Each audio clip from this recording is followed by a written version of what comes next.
こんにちは。行政書士社会保険労務士の小園です。中小企業経営のちょっといい話ということで動画をお送りをしております。今回はトピックス、また外国人関連として、以前動画でもご紹介をしましたけれど、特定在留カードというのがいよいよ2026年からスタートをするということになりましたので、この特定在留カードの内容、そして運用状況について見ていきたいと思います。また、2025年の11月あたりからですね、在留資格に関する要件審査内容の見直しというのが活発に行われております。外国人政策について今後が議論されております。また、厳格化が予想されております。今後どうなるのかといった日本の外国人政策についても見ていきたいと思います。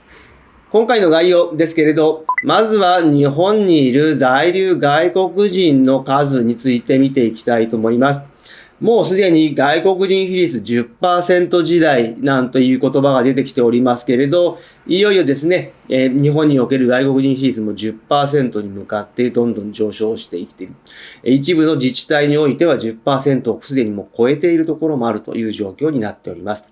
そんな中でですね、特定在留カードというのが2026年6月からスタートをすることになりまして、この特定在留カード、メリット、デメリットはどういったものなのかについてまずは見ていきたいと思います。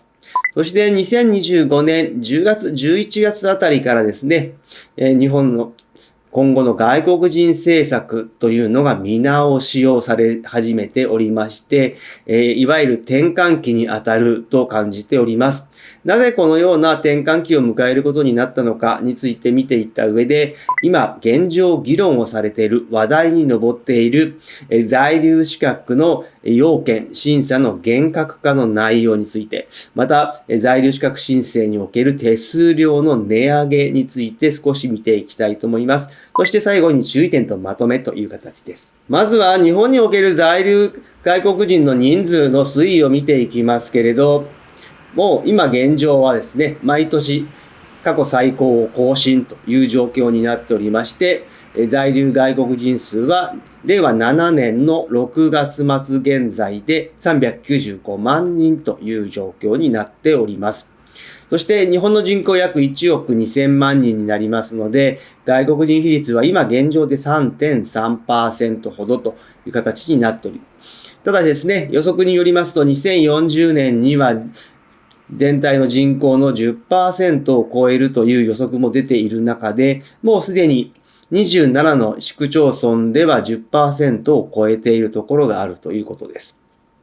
こんな中でですね、やはり外国人が増えてきて課題になるのが、外国人自体のですね、手続き名について、在留カードとマイナンバーカードの両方を持つことで、管理や手続きが複雑煩雑になるというところ。また、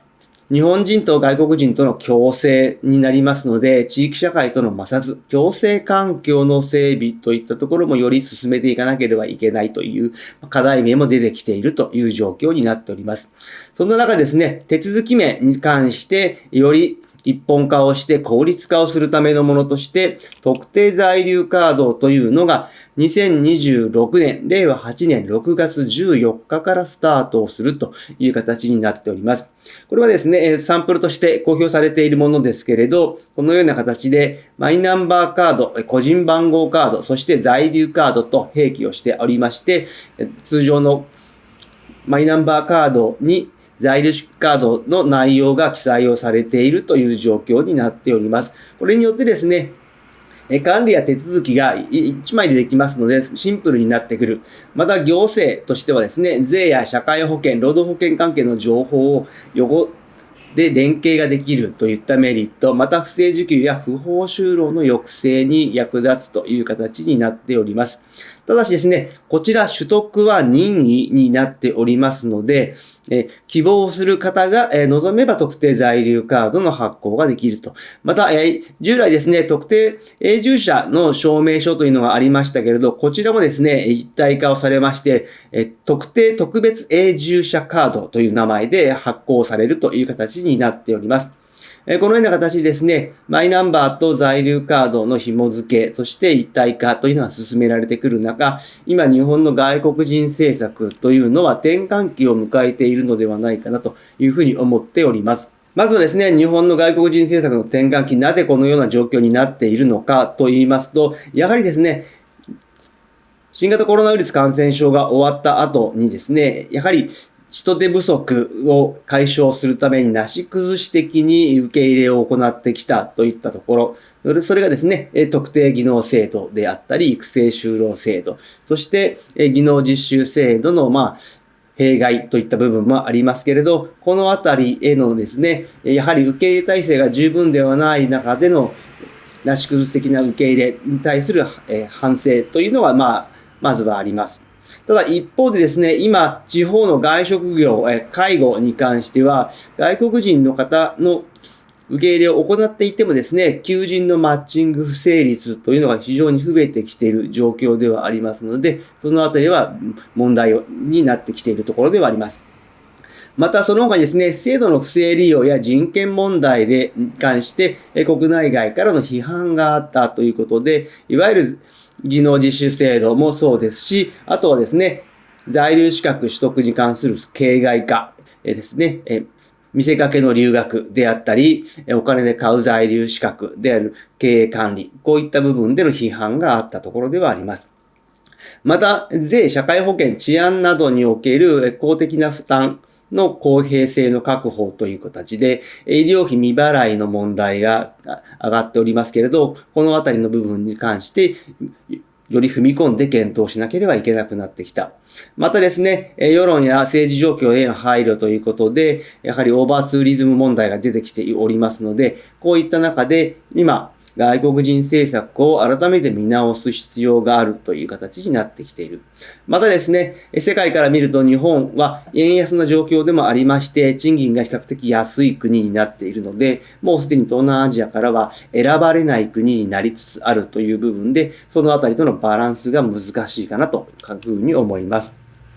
その中でですね、在留資格の厳格化と値上げということで、もうすでにですね、行われておりますけれど、2025年の4月には在留手続きの手数料の値上げというのが行われております。また、10月におきましては、経営管理の在留資格においては、要件の厳格化ということで、資本金3000万といったところも含めてですね、非常に厳しくなってきているというところ。また、今議論として上がっているのはですね、永住に関しては、社会保険ですとか、税金関係の未納というのがあった場合は取り消しを行う制度というのを今現状では2027年の4月から運用を考えている。また、技能実習から育成就労制度へ移行をしますけれど、2027年4月からになりますが、やはりここもですね、単なる名前の変更ではなくて、受け入れ企業管理団体の要件を厳格化をしていて、不備のあるところに関しては淘汰をしていくという流れになっております。その他ですね、特定技能制度においては、不適正な受け入れ排除のために、労務管理状況の確認を重視をするという形になりますので、やはり今後はですね、勤怠状況の管理も必要になってくる。また、特定技能における評価試験の替え玉受験という問題もありますので、このあたりの厳格化も進んでいくのではないかと。そして留学生問題ですけれど、こちらはですね、やはり出席管理の強化、そして名ばかり留学生を是正をするということで、今後はですね、受け入れについては選別強化をする学校というのをピックアップをして、チェックを厳しくをしていく。また管理をデジタル化をしていく。そしてですね、その上で在留資格の申請の手数料は値上げということで、2026年度中に実施される公算が高いということになっております。数万円から高いもので数十万円というふうに言われております。その中でですね、今後外国人政策はより一層厳格化ということで、今具体的に上がってきている内容としては、永住許可に関しましてはですね、見直しを審査を厳しくしていくというところがありますが、その他、帰化の申請の逆転現象というのがありまして、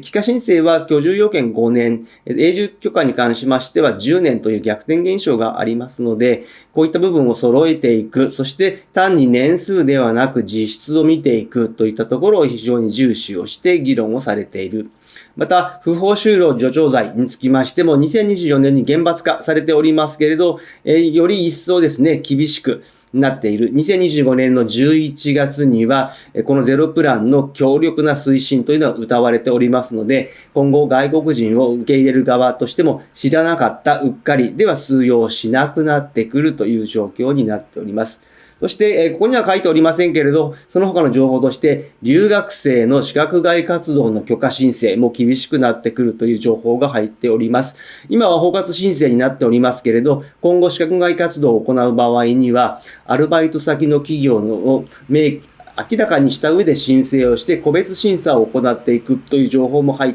ております。そのような形でですね、今、外国人との秩序ある共生社会推進室というのが設置をされて、外国人政策を総合的、横断的に調整する部署というのが設けられております。今後、より厳格な在留政策、共生への施策というのが加速をしていくと考えられています。今日の内容が明日からの経営にちょっとだけ役に立つことを願っております。ご視聴ありがとうございました。それではまた次回。